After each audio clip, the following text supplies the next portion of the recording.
Siyempre, hindi ko pa nababasa yung final kasi sa House ang jurisdiction niyan sa ngayon. So, hindi ko pa alam yung grounds. And gaya ng nabanggit nyo, kung umakyat yan dito sa Senate, handa akong gumanap ng tungkulin bilang Senator Judge na i-consider ang anumang evidence na i-offer nung impeachment complaint na iyan at magdesisyon, bumoto, batay sa evidence na yon.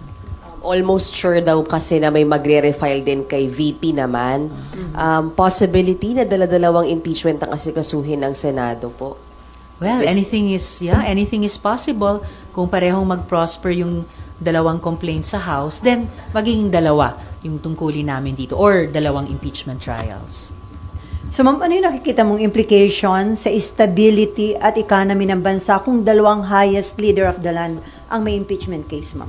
Well, of course, hindi yan ideal situation, but ang prinsipyo din naman sa puso ng anumang impeachment complaint kung umabot dito sa Senate ay na nag-pass ng judgment ang House na anong language nila, yung sufficient inform and substance na may humihingi talagang mamamayan ng accountability on the part of public officials. And nobody can quarrel with that principle of accountability of public officials.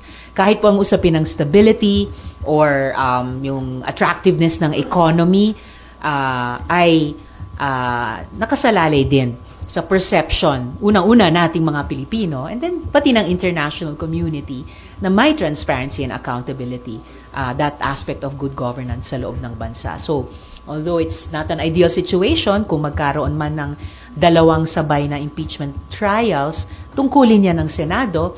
And in the longer run, kung ma-resolve or magsara yung dalawang trials satisfactorily or properly, in the long run, it should contribute sa pag-unlad ng ating bansa.